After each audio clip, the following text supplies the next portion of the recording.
Shelach lecha vai por ti. Lembrando do que falamos semana passada sobre Behaloterá, muitos rabinos eles conectam essa paraxá com a paraxá anterior, né? Colocando de que se você ler essa paraxá, você vai falar que é lógico, tá falando de Lashon Hará, né? Por isso que a paraxá de Behaloterá, ela termina com o caso de Miriam falando mal de Moshe. Assim como também está escrito, uma das preces, quando nós terminamos o Shacharit, das 10 declarações, isso no rito Ashkenazi, e está em Devarim 24, que fala o seguinte: e lembras do que te fez o Eterno teu Deus, a Miriam, no caminho, quando saís da terra do Egito, que foi este caso. Só que vamos colocar um ponto, colocar o rabino, os rabinos, não contra a Torá, mas versus Torá. O Tratado de Erechim 15a vai falar o seguinte: você quer saber o poder, a força da Lashon Hará? Vai perguntar onde? Os Meraglim. Os Meraglim são os espiões. Mas espera aí, a própria Torá não está falando que o caso de Lashon Hará, assim, latente, não seria o caso de Miriam? Mas por que os rabinos colocam o caso dos Meraglim como o caso mais gritante de Lashon Hará?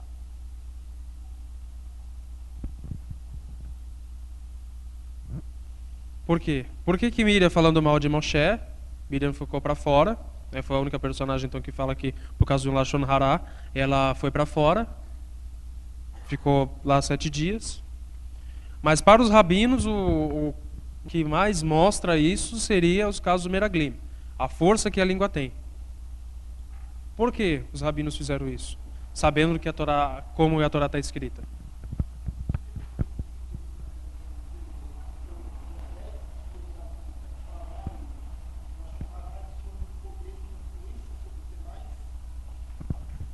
Esse é um dos pontos. Porque o poder de influência deles era muito maior. Então vamos colocar o objeto e o sujeito. Esse é o ponto, o objeto e o sujeito. Miriam, ela falou mal de quem? De Moshe. Já não é certo. Como Eterno, ele se protege aquele líder espiritual, aquela pessoa, aquele guia ao povo, ele realmente vai proteger de uma forma muito, muito mais forte. Mas só que no caso dos espias, ele representava politicamente e espiritualmente um povo. Ele tinha que ser referência moral e ética. Por isso os rabinos colocaram, não, esse caso é principal por causa da importância. Os sujeitos pela importância e o objeto, por causa que eles começaram a criticar a terra de Israel. Eles não criticaram uma pessoa que poderia se defender. Eles criticaram rochas, eles criticaram árvores, eles criticaram o solo de Israel. Por isso, que no caso deles é um caso pior, e está escrito no Talmud, Tratado de Erechim 15a. Então vamos partir pelo ponto de que realmente eles fizeram Lashon Hará, certo? Como eles falam, eles difamaram. Então vamos se fazer uma pergunta. Quando esses espias foram à terra,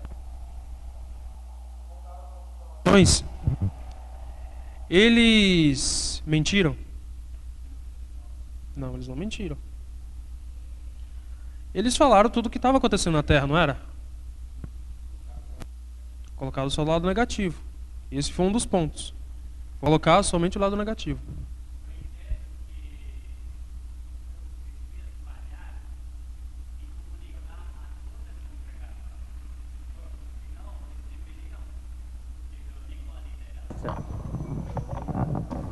Eles deveriam se reunir com a liderança e conversar entre eles, a liderança. Mas eles falou a toda a congregação. Então aí a congregação se esvaneou, né? Começaram a chorar, se lamentar, querendo voltar para o Egito. Esqueceram do sofrimento que tiveram no Egito e queriam voltar para lá, dizendo que lá estava melhor do que ali, não sei o que, coisa e tal, né? E aí Deus disse para eles: vocês choram hoje sem necessidade, mas vão chorar mais para frente, né? Com razão, quando morreu os filhos, aquela coisa toda, né? E então em 9 de Av é comemorado esse choro, né, dos nossos antepassados, porque choraram sem razão, sem motivo para poder chorar. Sim, até mesmo nessas datas, no 9 de Av, é onde teve a queda dos 2 templos e começou o holocausto. Por isso a data é tão ruim até hoje, por isso se faz jejum.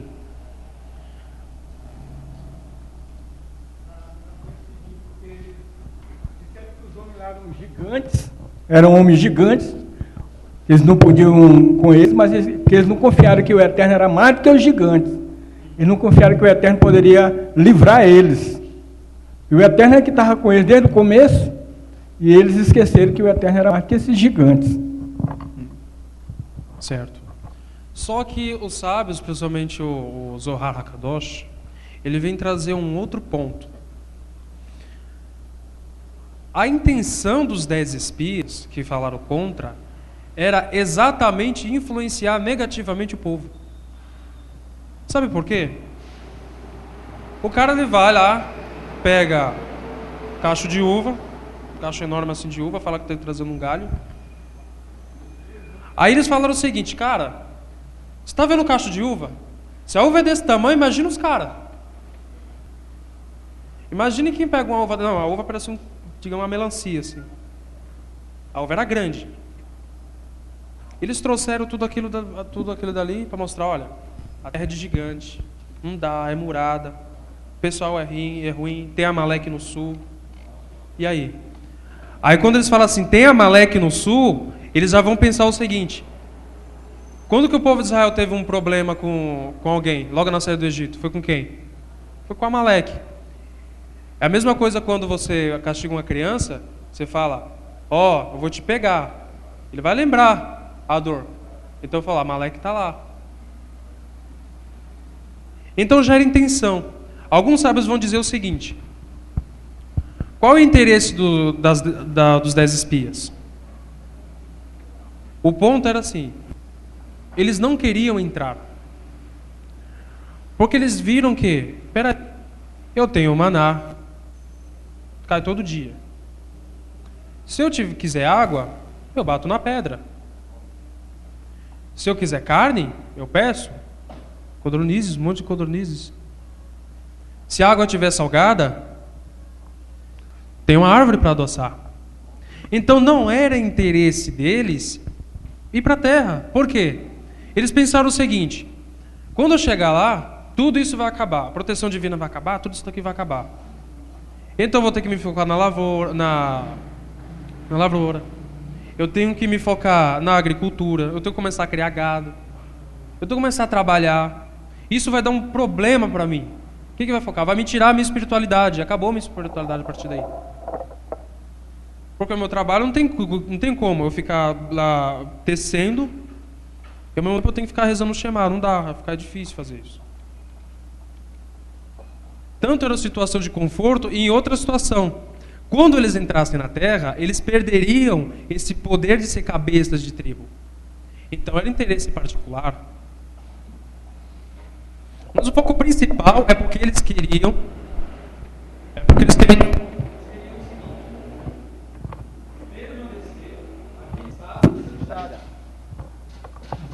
Naquele estado de santidade. Então eles não entenderam qual era o propósito da aliança. Qual é o propósito principal da aliança? Volta. Mas eu te faço uma outra pergunta. Peraí. Se eles eram para entrar, eles não queriam, as coisas se mantiveram.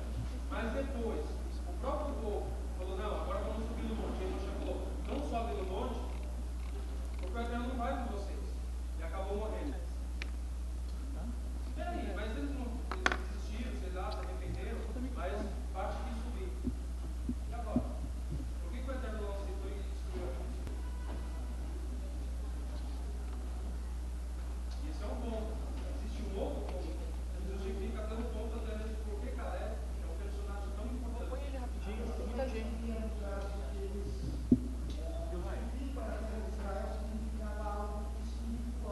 Sim.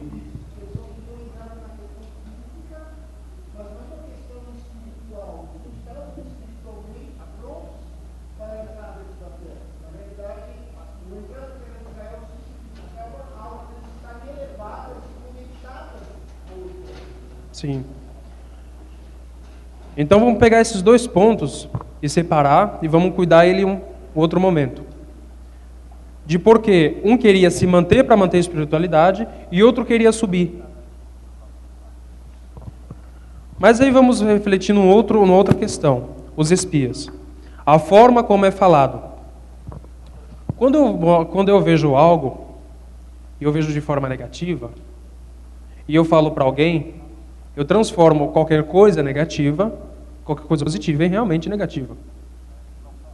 Por exemplo,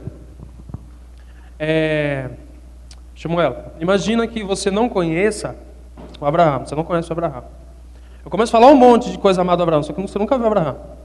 O Abraão é pilantra, o Abraão é caloteiro, o Abraão não paga ninguém, o Abraão é isso e aquilo. Então o Abraão não é isso não. Tá, quando você vê o Abraão pela primeira vez, o que você vai pensar?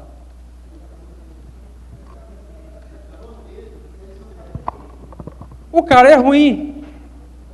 Isso significa o quê? O porém, não é nós cuidarmos somente da língua, assim como foi o problema de Miriam e como foi o problema dos espias, mas cuidar dos nossos olhos.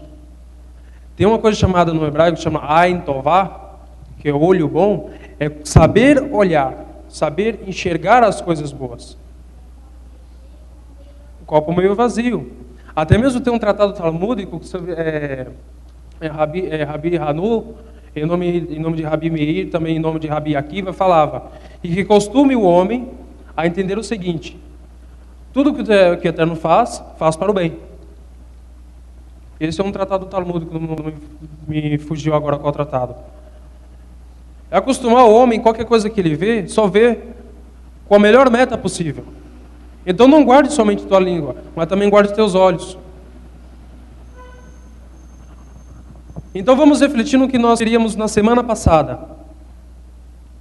A função como judeu, obrigação, é cuidar da espiritualidade do próximo. Só que também agora é cuidar da espiritualidade do espaço e do tempo. Então se dá para identificar o seguinte: o que os espias queriam não era fazer uma verdadeira, não é fazer um aliar, não é se responsabilizar com o tempo e espaço, porque agora estaria comprometido com tudo, com a terra, e levar a espiritualidade para o campo material. Eles não queriam essa responsabilidade. Por isso que quando eles mudaram a visão do povo, falando, não, a gente quer se manter aqui no nível mais elevado de alma, porque o meu objetivo na minha vida é elevar minha alma, não. É santificar a matéria. É pegar a luz da alma para iluminar a matéria. Esse é o objetivo do judeu dentro da terra. Era o objetivo deles dentro da terra. Então eles destruparam totalmente. Mas como entender por que eles fizeram isso? E por que só Josué e Caleb falaram que não? Quando ele fala assim, Josué fala, subamos e vamos conquistar. Aliar que ele está falando é aliar espiritual e não geográfica. Quando o povo sobe a Israel, ele não sobe com o objetivo de eu vou morar lá. Não. De lá eu vou santificar tudo ao meu redor. A sua responsabilidade, segundo o Berhalotera, é ajudar o seu próximo a se elevar. Segundo o Shelah, é ajudar o seu próximo a santificar o tempo e o espaço, o meio. Mas vamos entender numa outra visão, assim como a própria Parashá fala, de por que eles chegaram nesse ponto. E quem é Caleb? Qual a importância tão grande de Caleb? E também qual é a importância de Josué e Yoshua? Vamos pensar um pouquinho. Quem é Caleb? E ele é filho de quem? E quem é Yoshua? Ele é filho de quem? Yoshua, ele é filho de Efraim, certo? Da tribo de Efraim. Caleb é da tribo de Yehudá. Yehudá é filho de quem? De Leá, com Yaakov. Efraim é filho de quem? De Yosef, filho de Rachel. Então nós pegamos dois pontos, duas mães, opostas em si. Leá e Rachel.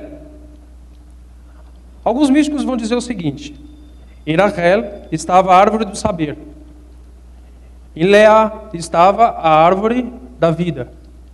Mas como assim? Isso é atribuído a elas. Então vamos entender isso bem atrás com Adão. O que aconteceu? Adão estava lá no Jardim do Éden. Estavam todos lá no Jardim do Éden. E o que aconteceu a partir dali? Quando Adão experimentou a árvore do saber, ele desconectou a parte material, ele separou os dois mundos, interior e exterior, fazendo com que eles não fizessem parte mais de um do outro. Porque naquele tempo, matéria e espiritualidade era tudo a mesma coisa. Era tudo a mesma coisa, está tudo junto, não se distinguia o que era matéria, o que era espírito. Então o problema de Adão foi ele separar o mundo interior do mundo exterior, separar a espiritualidade da matéria. Mas segundo os próprios místicos, ele vai falar o seguinte: Yaakov vem consertar o erro de Adão. Por isso que se tem Yaakov e Israel. Porque Yaakov é a parte mais terrena, Israel é a parte mais elevada, mas faz parte do mesmo homem. E também se dá para entender o porquê que ele escolheu Rachel para se casar e não Leá. Porque se fala na Torá o seguinte: Rachel era formosa de corpo, era formosa de porte e de semblante. Ou seja, por ela ser formosa por a parte física, ele estava conectado à parte material, à parte física. E Leá estava conectada pela parte espiritual, ou seja, ela tinha a árvore da vida. Por quê? Fala o seguinte: Leá tinha olhos tênues. O caso de Leá era mais oculto. Você tinha que olhar pelos olhos dela para ver a beleza dela. Então, peraí, mas por que Rachel, que era amada, e Leá, que não era tão amada assim, foi escolhida por Yaakov? Porque Yaakov já estava elevado o suficiente e precisava elevar Rachel porque ela precisava ser elevada, porque era a parte física. Mas por que Rachel teve 2 filhos, Benjamim e Yosef? Só que Leá é que teve os filhos que foi mais significativo na parte espiritual. São 2 opostos do mesmo homem. Recebeu o mesmo gene de Yaakov. Yosef foi o mais próximo disso, por isso que a sua espiritualidade foi tão forte, que se dividiu em 2, Efraim e Menashe. Porque Yosef conseguiu ir para o Egito, se relacionar com a materialidade, e essa materialidade ele conseguiu elevar. Ele conseguiu ter lucro, ele conseguiu ser governador. Então, aquela força material, aquela forma de construir, de trabalhar de Rachel, mais a espiritualidade de Yaakov, conseguiu fazer disso um homem, Yosef, que conseguiu levar a matéria ao campo espiritual. Só que Yehudá e Levi, que eram todos relacionados à espiritualidade, ele tem algum problema? Tem. É por isso que Caleb e Yehoshua tinham que trabalhar juntos. Porque Yehoshua, da tribo de Efraim, era a parte conectada à matéria, porque era descendente de Rachel, tinha força de Rachel. E Yehudá tinha a força de Leá, a força espiritual. Ou seja, os 2 precisavam estar juntos. Por isso que somente Yehoshua e Caleb entrarão. Porque essas 2 forças unidas, a espiritualidade e a matéria, que conseguem ter o propósito que Deus quer. E esse foi o erro do que aconteceu com aquele povo. Quem estava interessado em entrar e falou o seguinte, por isso que Moshe ele falou o seguinte: vai lá e vê se tem uma árvore. Os místicos vão dizer: vai lá e vê se tem a árvore da vida. Mas quando subiram, viram a árvore de saber, que está conectada a Rachel. Ou seja, só viu matéria. Eles não viram espiritualidade ali. E não viu elevação ali. Então o que eles escolheram? Não, vamos ficar aqui porque aqui a gente tem elevação. Que foi o maior erro. Só que aqueles espias, aqueles Mapilim, que subiram no monte para escolher o seguinte: não, eu vou lá, vamos conquistar. E Moshe falou: não sobe que o Eterno vai estar com você. Eles eram a parte conectada a Rachel. Quis, não, vamos conquistar lá no braço mesmo e vamos conquistar. Não, está errado. Os 2 lados não podem trabalhar separadamente. É por isso que o Estado de Israel, ele foi feito a sua independência com rabinos e políticos, jamais separados. É por isso que o Estado de Israel jamais vai ser formado por políticos que querem transformar o Estado de Israel laico, que quer transformar o Estado de Israel todo liberal, e em simplesmente uma terra que todo mundo pode entrar, que todo mundo pode fazer o que ela quiser. Jamais vai ser formada por esse tipo de político, ou somente por políticos. Mas jamais também vai ser formada por rabinos ortodoxos, que não vê a terra como um lugar de elevação. Tem que ser os dois. Senão não dá para trabalhar.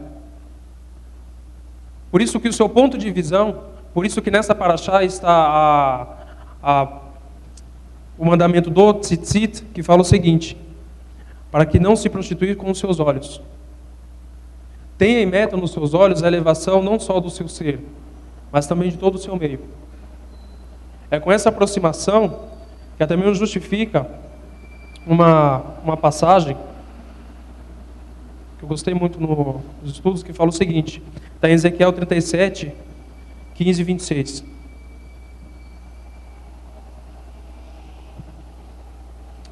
Em outra vez veio a mim a palavra do Eterno, dizendo tu: pois o filho do homem toma um pedaço de madeira e escreve nele, por Judá e pelos filhos de Israel, seus companheiros. E toma outro pedaço de madeira e escreve nele, por José, vara de Efraim, e por toda a casa de Israel, seus companheiros. E ajunta um ao outro, para que se nele unam, e se tornem um só, na só vara da sua mão. E quando se falarem os filhos do teu povo, dizendo, porventura, não vos declarais o que significa essas coisas, tu lhes dirás, assim diz o Eterno, eis que eu tomei a vara de José, que esteve na vara de Efraim, e das tribos de Israel, seus companheiros, e ajuntei a vara de Judá, e farei delas uma só vara. O que significa essas varas? A vara de Efraim e a vara de Judá. São os trabalhadores, são os políticos, são os burocratas, são os estudiosos laicos. Mas de Judá, a vara de Judá, são os rabinos, são os professores de Yeshivá. São todas as pessoas ligadas à espiritualidade. Quando essas duas varas estiverem unidas, aí vai dar certo. E falei delas uma só vara, e elas farão uma só na minha mão, e as varas, sobre os que ouves escrito, estarão na tua mão, perante os olhos dele. Diz-lhes, pois, assim diz o Eterno, eis que eu tomei os filhos de Israel entre os gentios, para eles foram, e as congregarei de todas as partes, e o levarei à sua terra, e deles farei uma nação na terra, nos montes de Israel, e um rei será rei de todos eles, e nunca mais serão duas nações, nunca mais para o futuro se dividirão em dois reinos, e nunca mais se contaminarão com seus ídolos, nem com suas abominações, nem com suas transgressões, e livrará de todas as suas habitações, e que neles pecarem, e purificarei. Assim eles serão o seu povo, e eu serei o seu Deus. O povo só é povo, o povo só vai ter a redenção, se elevar e ter a terra de Israel em sua plenitude, quando Efraim e Judá se tornarem juntos. Os eruditas e os políticos se concordarem e falar, não, nós dois vamos elevar, assim como foi a declaração do Estado de Israel e sua independência. A decisão dos senhores, Shabbat Shalom.